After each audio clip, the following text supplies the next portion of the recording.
Assalamualaikum warahmatullahi wabarakatuh. Selamat siang Bu Lilis. Selamat siang teman-teman semua kelas B47 yang saya banggakan. Mohon izin sharing materi tentang pencegahan transmisi HIV dari kelompok 1. Sebelumnya perkenalkan kami dari kelompok 1. Ada saya sendiri, Wahid Aristianto, ada Mbak Lutfi Trenawati, Mbak Agnes Vina, Mas Fran Sinatra, Mas Paradipta Lubis, dan Mbak Sri Purwanti. Langsung saja nggih. Definisi infeksi HIV. Mungkin banyak teman-teman yang sudah paham dan familiar apa itu HIV. HIV yaitu Human Immunodeficiency Virus, adalah virus yang menyerang sistem kekebalan tubuh, yaitu sel T helper atau CD4 pada manusia, yaitu sel darah putih pada manusia. Nah, bagaimana HIV berproses menyerang sistem imun manusia? Biasanya, ketika virus masuk ke tubuh, sel darah putih akan langsung melawan dan mengeluarkan protein antiviral untuk menghajar virus-virus yang datang dan menjaga agar virus tersebut tidak kembali. Namun berbeda dengan virus HIV. Virus HIV ketika masuk tubuh, virus tersebut langsung mencari sel darah putih atau T helper atau CD4 tersebut. Virus HIV setelah bertemu T helper akan masuk ke dalam virus tersebut dan menempel bersama T helper. Kemudian virus HIV meniru DNA sel darah putih dan berkembang biak. Nah, setelah bertahun-tahun, misalkan orang dengan terinfeksi HIV tidak mendapatkan penanganan medis, yaitu mendapatkan obat ARV, antiretroviral, virus tersebut akan semakin banyak, virus HIV tersebut akan semakin banyak, akan berkembang biak semakin banyak, dan pada akhirnya di tahap akhir, ketika T helper jumlahnya kurang dari 200 sel per milimeter kubik, seseorang akan mengalami kondisi di mana yang disebut dengan AIDS, yaitu Acquired Immunodeficiency Syndrome, yaitu yang biasanya disebut dengan ODA, orang dengan HIV AIDS. Lanjut, epidemiologi infeksi HIV. Penyebaran infeksi HIV semakin meningkat dan menjadi masalah kesehatan di seluruh dunia. WHO memperkirakan sebanyak 36,9 juta orang di dunia terinfeksi virus ini, dan pada tahun 2004 dengan 2 juta infeksi baru setiap tahunnya. Nah, ini update informasinya di 2015 dari 36,9 juta menjadi 38 juta. Jadinya sangat signifikan pertambahan jumlah HIV di dunia. Dari data Kemenkes, Indonesia melaporkan jumlah kumulatif infeksi HIV di Indonesia dari tahun 87 hingga tahun 2014 mencapai 150.296 kasus. Lanjut. Nah, ini cara pencegahan HIV. Ada beberapa yang bisa dilakukan dan bisa diedukasikan ke masyarakat bagaimana cara pencegahan HIV. Satu, waspada jalur penularannya. Sayangnya di masyarakat umum, di masyarakat luas, banyak yang beranggapan bahwa HIV itu hanya tertular melalui aktivitas seksual. Nah, ini yang salah ini.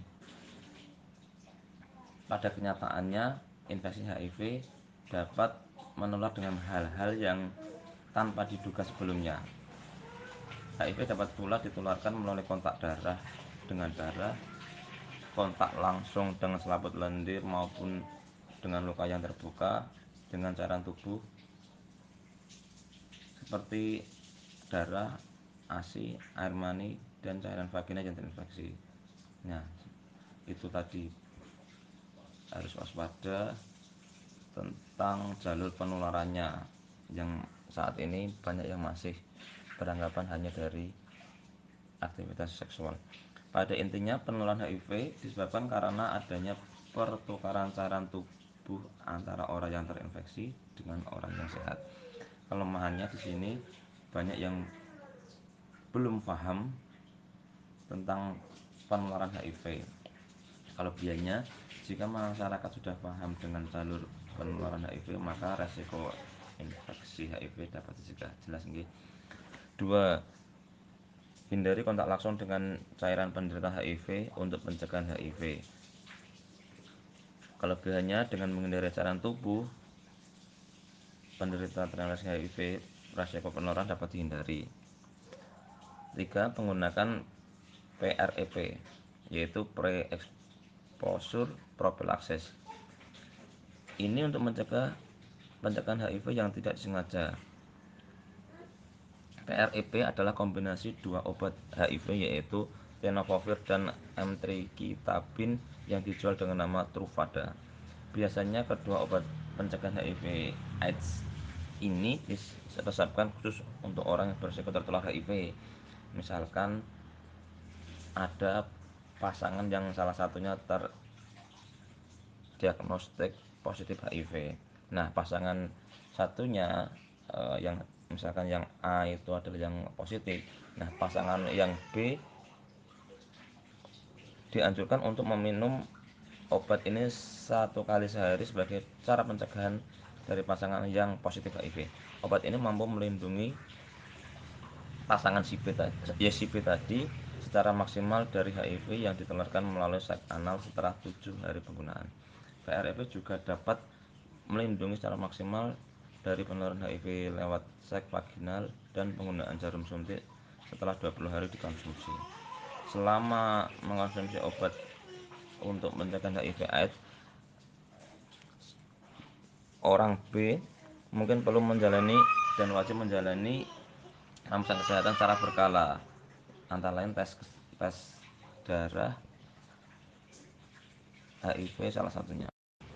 Tes darah ini digunakan untuk melihat fungsi ginjal sekaligus memantau respon pengobatan si B tadi. Kelemahannya, sering terjadi lupa minum obat sehingga pengobatan tidak maksimal. Kelebihannya, jika obat ini dilakukan secara rutin maka resiko penularannya akan berkurang. Yang keempat, yaitu minum obat PEP. Pencegahan HIV melalui PEP bisa dilakukan setelah terjadi tindakan-tindakan yang berisiko penyembuhan HIV.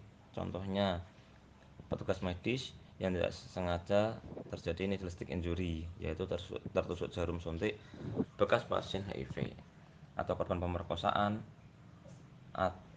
serta seks tanpa kondom dengan seseorang yang mungkin positif HIV, atau saat tidak yakin dengan status pasangan orang. Yang harus dipahami, langkah pencegahan HIV adalah bentuk perawatan yang hanya bisa dilakukan saat situasi darurat medis pada orang yang berstatus HIV negatif. Jadi apabila seseorang berpositif HIV, tidak bisa dilakukan pengobatan secara PEP ini.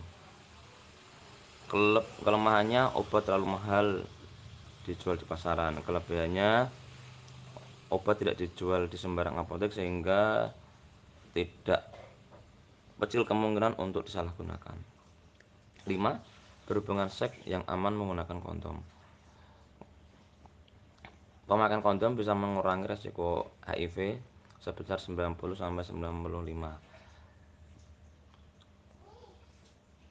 Menggunakan kondom yang berbahan latex atau poliuretan yang sangat ampuh untuk mencegah HIV. Terbukti ampuh maksudnya. Sebagai alat untuk pencegahan HIV, kondom sendiri juga merupakan alat kontrasepsi dan proteksi dari resiko tertularnya penyakit seksual yang bisa diperoleh. Kelemahannya, bahan kondom yang terbuat bisa kadang mudah robek sehingga bisa terjadi tersentuhan antara kulit dan kulit. Kelebihannya, murah dan mudah didapat. 6. Saling terbuka dengan pasangan. Cara pencegahan HIV/AIDS lainnya yang perlu dilakukan adalah saling terbuka kepada pasangannya. Maksudnya, ada baiknya sebelum masuk ke jenjang pernikahan, ke pasangannya tahu riwayat-riwayat kesehatan sebelumnya atau aktivitas seksual sebelumnya. Di sini kelemahannya malu untuk menceritakan ke pasangannya tentang kondisi medis, riwayat medis sebelumnya. Kelebihannya ketika sama-sama mau untuk bercerita, riwayat penyakit masing-masing lebih tahu sehingga penularan dapat dicegah. 7. Hindari alkohol dan obat-obatan terlarang. Jelas nggih, dua zat adiktif ini sangat mempengaruhi fungsi kognitif dalam membuat keputusan, sehingga jika seseorang mengkonsumsi alkohol atau obat-obatan terlarang cenderung melakukan tindakan-tindakan yang di luar kontrol diri. Contohnya melakukan seks tanpa kondom dengan banyak wanita bebas, atau tidak menggubris dia melakukan hubungan dengan siapapun asal mengikuti nafsu, sehingga lebih cenderung lebih beresiko untuk tertular HIV/AIDS. Karena tadi nggih dengan zat adiktif alkohol dan obat-obat terlarang merusak fungsi kognitif.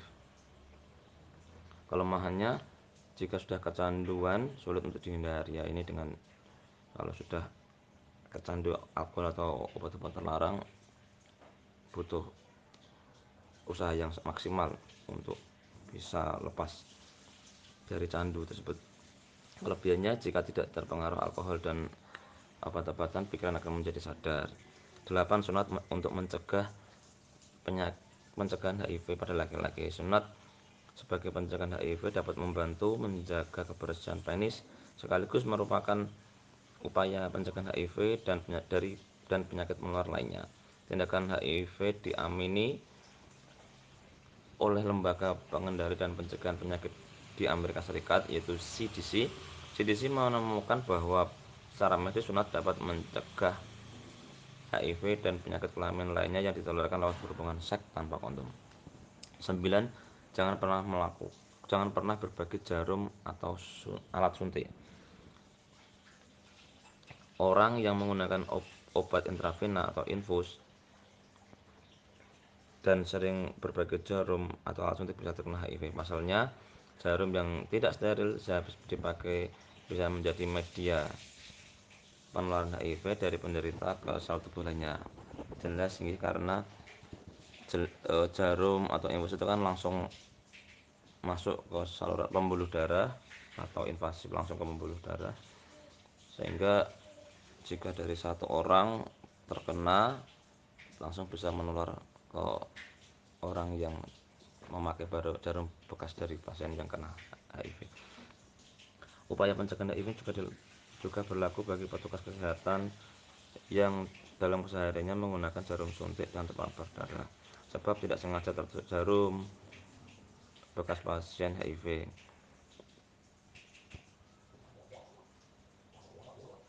Kelemahannya ini mungkin kelemahan yang dimaksud kelemahan waktu dulu nggih, mungkin terkesan boros karena harus gonta-ganti alat atau jarum.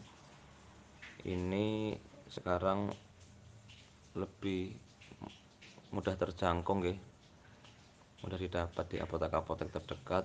Jarum dan needle sekarang murah dan terjangkau.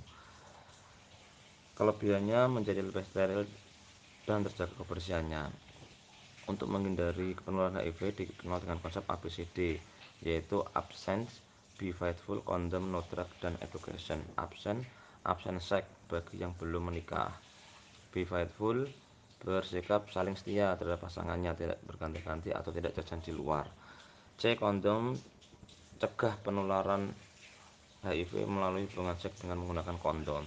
D. Drug no, yaitu dilarang menggunakan narkoba yang dapat merusak kognitif tadi.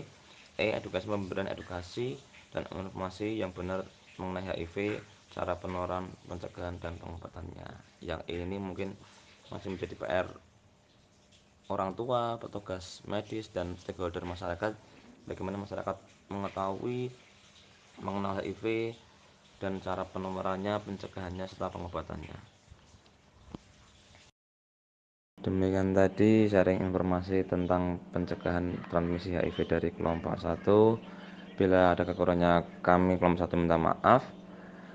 Dari Bu Lilis dan teman-teman mohon diberikan feedback dan informasi lain yang terupdate tentang pencegahan transmisi HIV. Terima kasih atas waktunya. Akhir salam, assalamualaikum warahmatullahi wabarakatuh.